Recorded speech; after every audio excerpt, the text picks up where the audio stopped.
사랑하고 존경하는 여러분, 하나님의 은혜와 평강이 여러분의 삶에 가득하기를 기도합니다. 오늘 우리가 함께 나눌 이 이야기가 여러분의 마음에 깊은 울림을 주고 이 시대를 살아가는 우리에게 필요한 영적 분별력을 더해주기를 소망합니다. 만약 이 메시지가 여러분의 영혼의 작은 등불이 된다면 주변에 사랑하는 이들에게도 공유하여 하나님의 은혜를 전하는 통로가 되어주시길 부탁드립니다.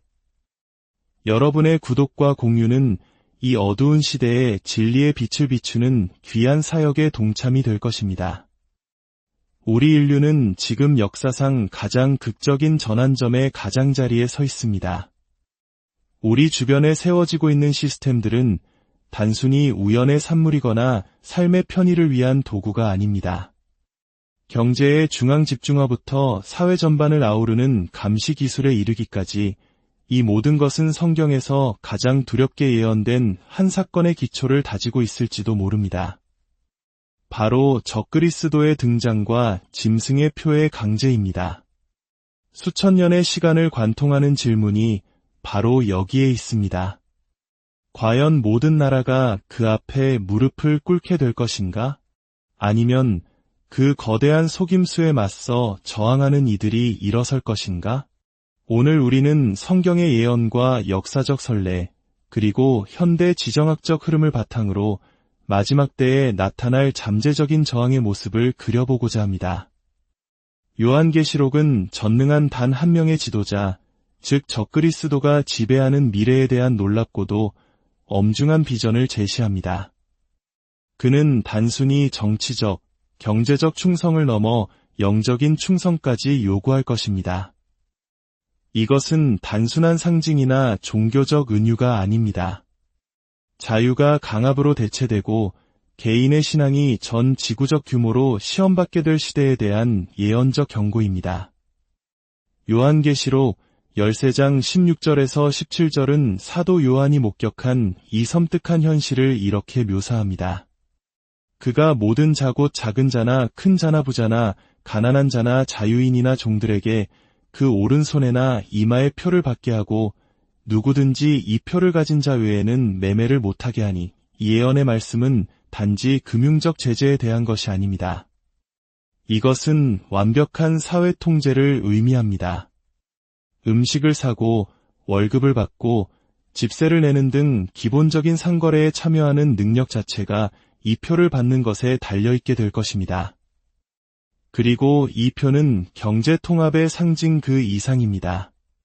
그것은 짐승에게 충성을 맹세하는 영적인 서약인 것입니다.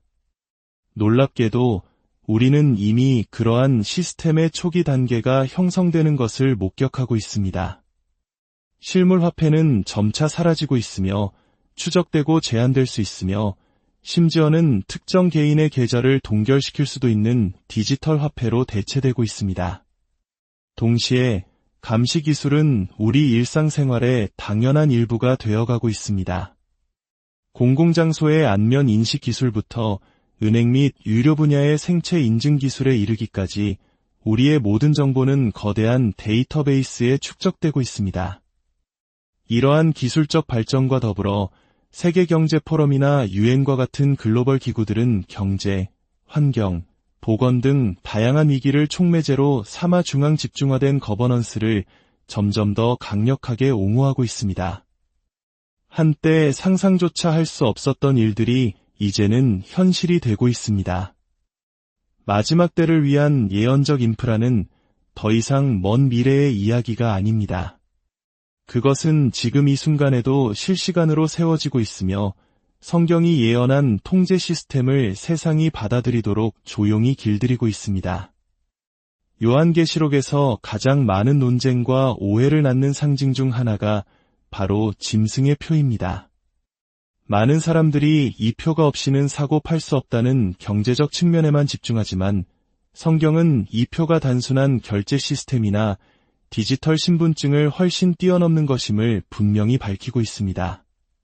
그것은 영적인 헌신, 즉 영원한 결과를 가져오는 결정적인 충성의 행위를 상징합니다. 요한계시록 13장은 이 표를 상거래 참여에 필요한 것으로 소개하지만 14장은 더 깊고 엄중한 설명을 더합니다. 이것은 생존이나 경제의 문제가 아니라 바로 경배의 문제입니다. 표를 받는다는 것은 의식적으로 자신을 적그리스도와 연합시키고 그의 권위에 복종하며 그리스도의 주되심을 거부하는 행위입니다. 이 선택은 인류를 두 개의 뚜렷한 그룹으로 나눕니다. 엄청난 대가를 치르더라도 그리스도께 신실하게 남는 자들과 이 결정의 심각성은 요한계시록 14장 9절에서 11절에 강조되어 있습니다. 만일 누구든지 짐승과 그의 우상에게 경배하고 이마에나 손에 표를 받으면 그도 하나님의 진노의 포도주를 마시리니 거룩한 천사들 앞과 어린 양 앞에서 불과 유황으로 고난을 받으리니 이것은 비유적인 경고가 아닙니다. 편의를 위해 진리를 버리고 두려움 때문에 믿음을 저버린 자들을 기다리는 것이 무엇인지에 대한 하나님의 선언입니다. 이 표는 단순히 기술적인 것이 아니라 마지막 때에 있을 충성심에 대한 궁극적인 시험입니다.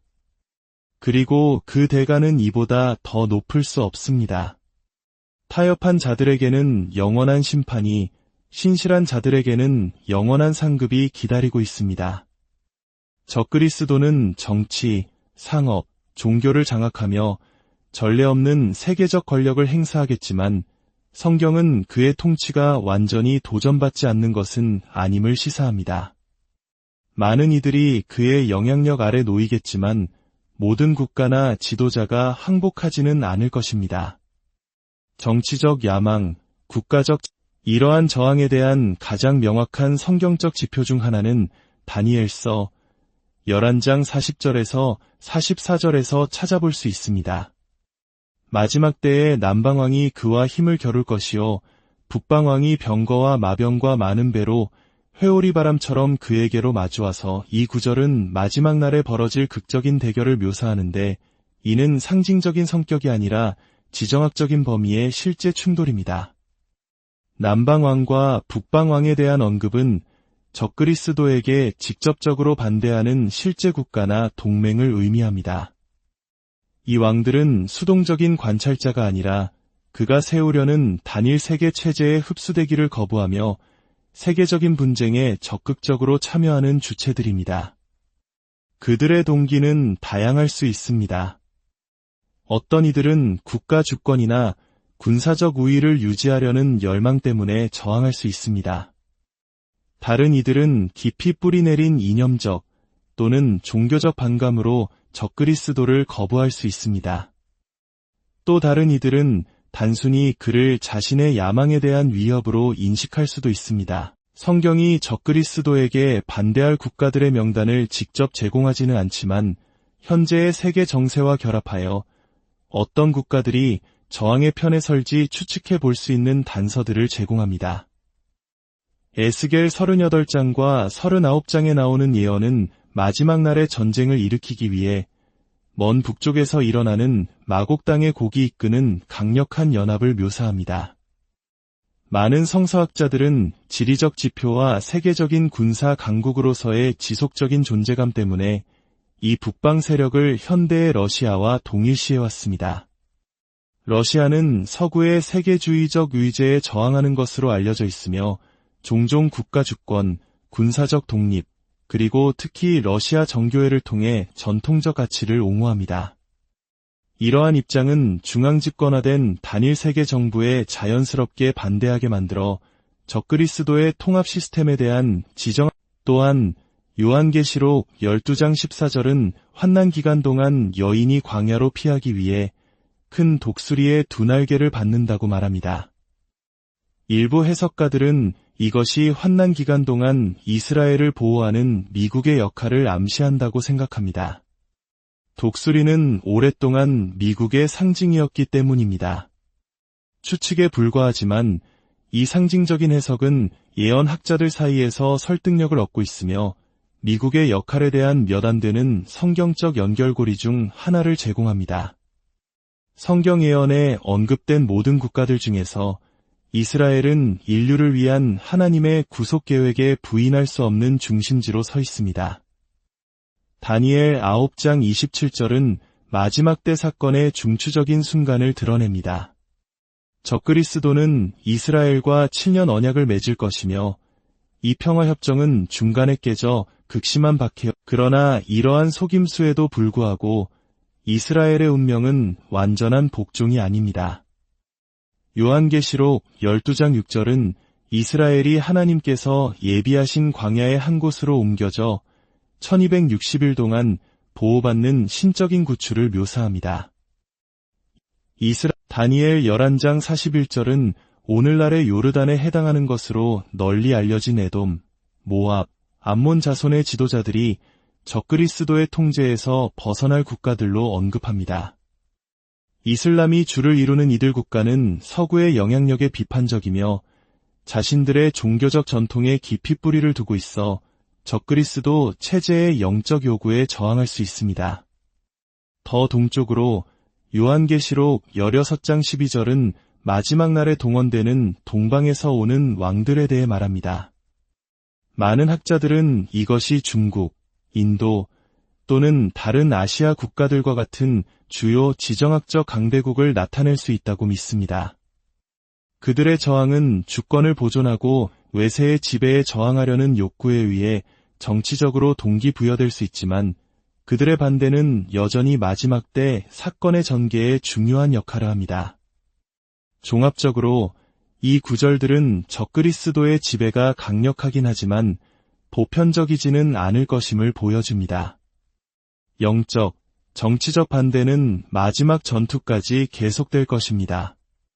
마지막 때의 예언이 일부 국가들이 적그리스도의 통치에 저항할 것임을 나타내지만 모든 저항이 의로운 성격을 띠는 것은 아니라는 점을 인식하는 것이 중요합니다.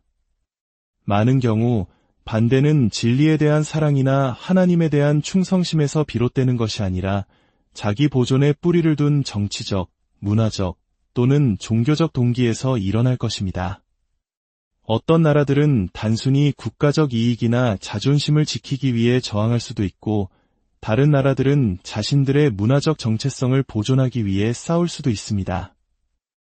또한 외세 지배에 대한 두려움 때문에 단일 세계 정부 구조에 흡수되기를 거부하는 국가들도 있을 것입니다. 이슬람 국가들은 경배에 대한 적그리스도의 요구를 신성모독으로 여기고 자신들의 신학에 반하는 것으로 보아 저항할 수 있습니다. 서구 세계주의에 대한 깊은 저항과 종교적 자치권을 강조하는 정교의 공동체들도 거리를 둘 수 있습니다.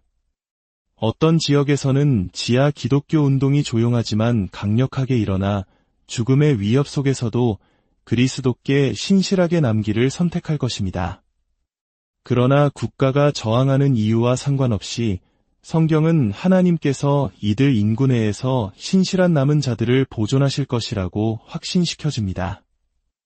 요한계시록 12장 17절은 하나님의 계명을 지키며 예수의 증거를 가진 자들을 묘사합니다. 이들이 바로 진정한 영적 저항가들이며 박해와 사회로부터의 배제에 직면하더라도 타협하지 않을 남녀들입니다.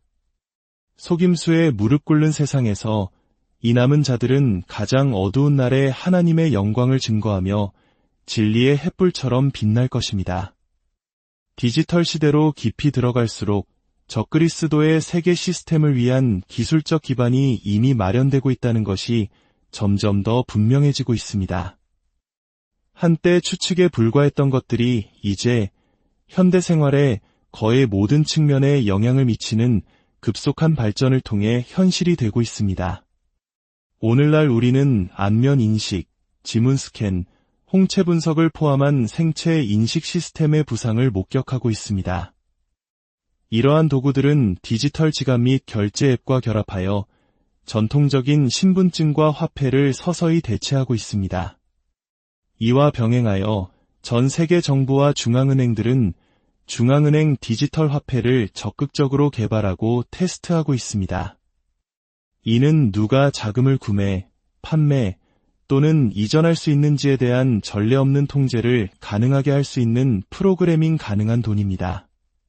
한편 인공지능은 국가안보나 허위 정보 통제를 명분으로 언어, 행동, 온라인 활동을 감시하도록 훈련되고 있습니다. 일부 국가에서는 이미 사회신용 시스템이 정부 기준 준수 여부에 따라 시민에게 보상하거나 처벌합니다. 이러한 데이터베이스는 전 세계적으로 상호 연결되어 쉽게 무기화될 수 있는 감시망을 만듭니다.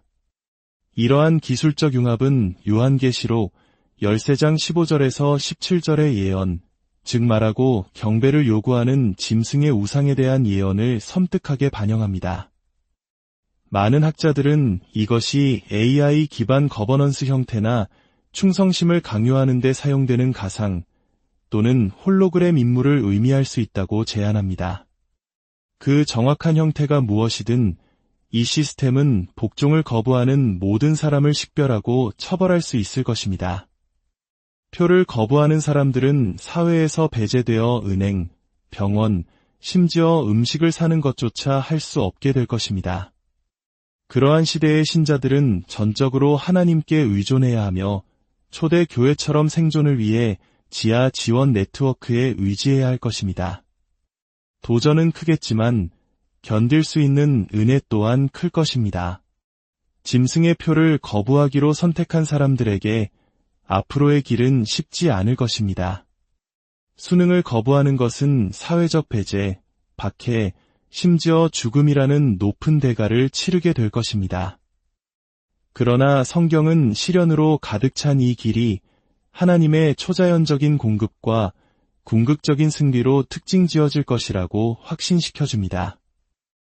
요한계시록 12장 6절에서 우리는 종종 이스라엘이나 교회의 신실한 남은 자들로 해석되는 한 여인이 적그리스도의 손이 닿지 않는 광야로 피하는 것을 봅니다.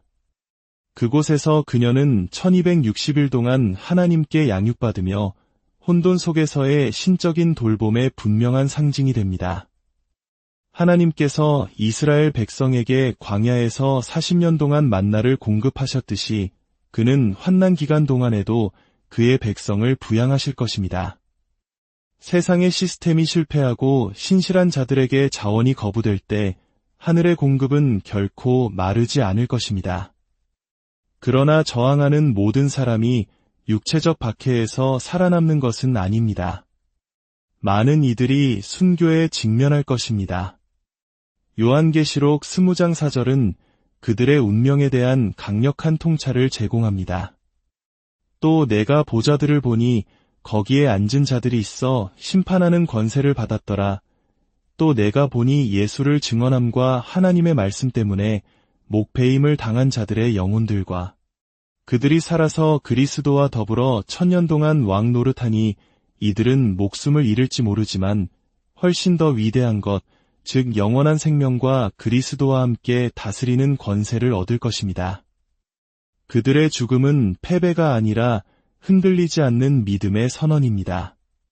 그들의 희생은 영원한 상급으로 인봉된 승리의 깃발이 됩니다. 가장 어두운 날에 신실하게 남는 자들은 가장 밝게 빛날 것입니다.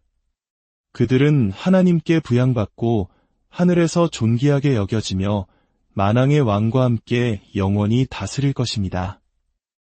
마지막 때의 사건에 대한 질문은 단순히 지정학적 논쟁이나 신학적 퍼즐이 아닙니다.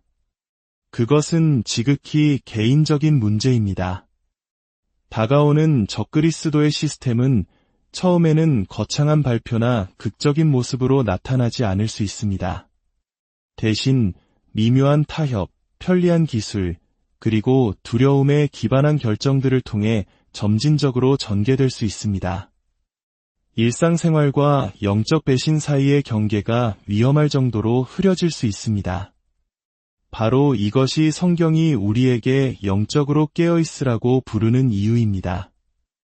예수님께서는 마태복음 24장 42절에서 이 긴급한 경고를 하십니다.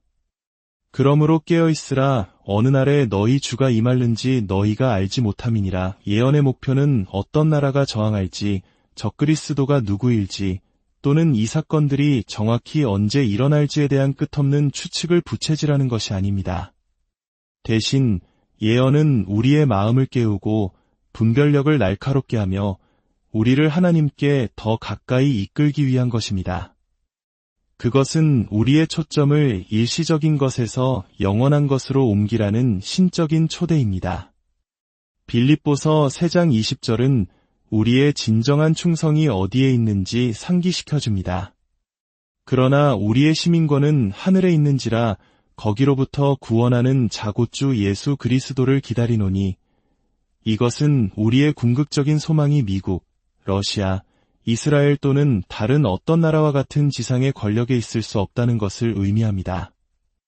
나라들은 흥망성쇠를 거듭하고 정치적 동맹은 변할 수 있지만 그리스도는 주권자이시며 그의 나라는 결코 흔들리지 않을 것입니다. 세상이 요한계시록의 성취를 향해 꾸준히 나아감에 따라 우리의 반응은 공황이나 수동성이 아니라 준비여야 합니다. 어린 양이 이기실 것이며 그와 함께 서 있는 신실하고 깨어 있으며 흔들리지 않는 자들은 그의 승리에 동참할 것입니다. 우리가 누구를 섬길지 선택할 시간은 언젠가가 아닙니다. 바로 지금입니다. 그렇습니다. 적그리스도는 일어날 것입니다. 그렇습니다. 세상은 이전에 없던 위기에 직면할 것입니다. 그리고 그렇습니다. 많은 사람들이 넘어지거나 항복할 것입니다. 그러나 용기를 내십시오. 이야기의 끝은 이미 쓰여졌고 소망이 마지막 말을 합니다. 그들이 어린 양과 더불어 싸우려니와 어린 양은 만주해 주시어 만왕의 왕이심으로 그들을 이기실 터이요. 또 그와 함께 있는 자들 곧 부르심을 받고 택하심을 받은 진실한 자들도 이기리로다. 저항이 있을 것입니다. 순교자들이 있을 것입니다. 그러나 무엇보다도 승리가 있을 것입니다. 하나님의 어린 양이 승리하실 것이며 그에게 신실하게 남은 자들은 그와 함께 영광 속에서 다스릴 것입니다. 선택은 여러분의 몫입니다. 어린 양을 따르시겠습니까? 아니면 짐승에게 무릎 꿇으시겠습니까? 이 메시지가 여러분의 마음을 움직였다면 우리 채널을 구독하여 하나님의 말씀에 뿌리를 둔 더 많은 콘텐츠를 만나보시길 바랍니다. 진리와 믿음의 여정을 함께 걸어주셔서 감사합니다. 이 중차대한 시기에 하나님의 말씀을 계속 선포함에 있어 여러분의 지지는 이 메시지가 깨어나고 준비하고 굳건히 서야 한다는 부르심을 들어야 할 전 세계 더 많은 사람들에게 퍼져나가는 데 도움이 됩니다. 준비할 시간은 내일이 아닙니다. 오늘입니다. 두려움이 아닌 믿음 안에서 말입니다. 왜냐하면 어떤 일이 닥치든 어린 양은 이미 이기셨기 때문입니다. 하나님의 축복이 함께 하시기를, 그리고 항상